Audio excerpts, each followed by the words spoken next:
traveling through a bleak, dark, and dirty world, and not knowing if there's an end in sight. So anyway, Dutch was like, yeah, no, I got a plan.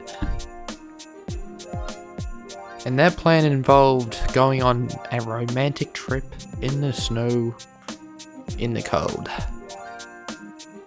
And before we know it, we're committing war crimes. The friend group freak that cannot interact with women attempts to interact with a woman. No, she ain't, Michael. Look at her. Miss. Are you... Fucking fool! And so the house burns down for whatever reason. And we continue back towards camp.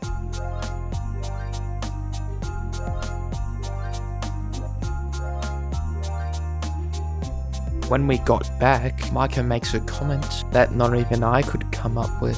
Gets a room and I get a bunk bed next to Bill Williamson and a bunch of darkies. Sean wife asked me to find an escapee from the parties, and I obliged.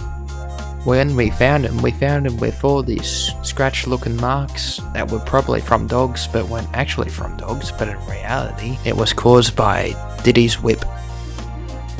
And I mean by that is, it's dark. We get attacked by wolves that are probably full of rabies and absolutely slaughter them all, because why not?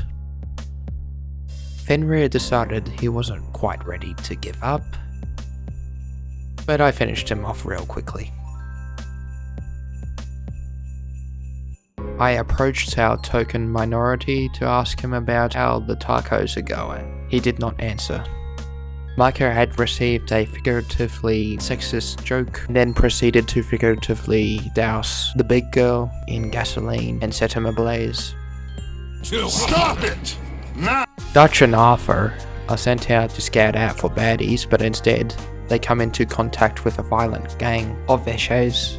And so the correct course of action was to completely dispose of them all, except for one. For whatever reason, we want to figure out from this guy where the other Eshays are at.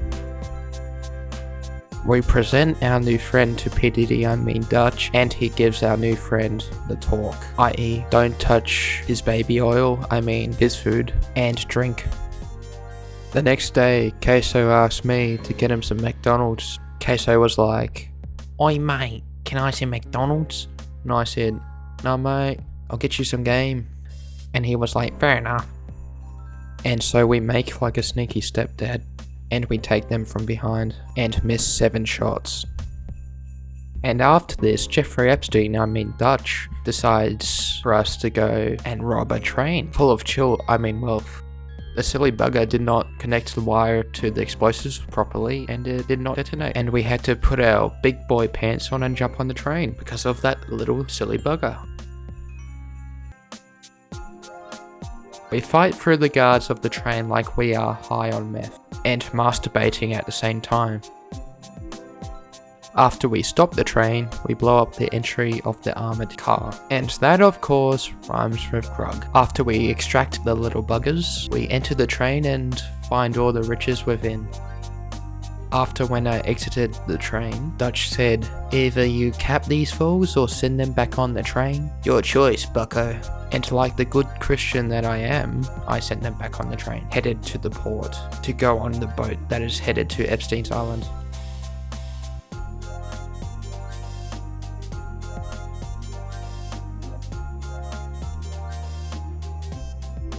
We do what the founding fathers intended, and we went and manifested our own destiny by going on a family-friendly camping trip that may or may not involve robbing people. And TB, Arthur's overweight buttocks caused the wheel of the cart to fall off, but this fairly minor issue was fixed in no time. We pick up one of our homies on the way to camp.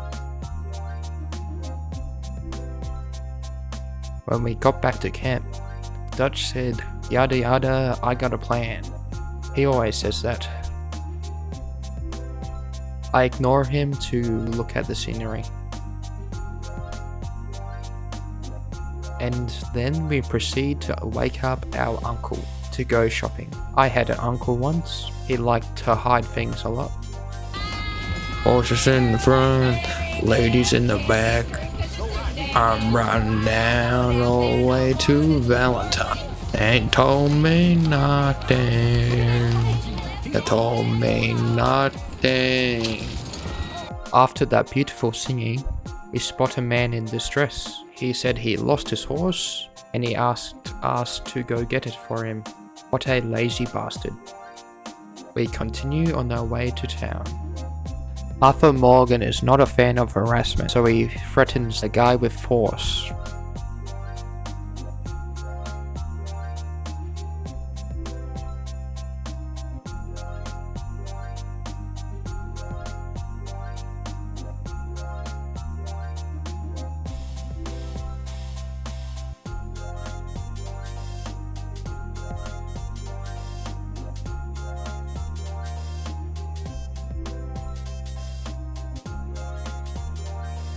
Arthur, on his anti-harasser escapade, spots a sexual harasser, and he very much does not like that type of harassment, and he just kills him. What a hero.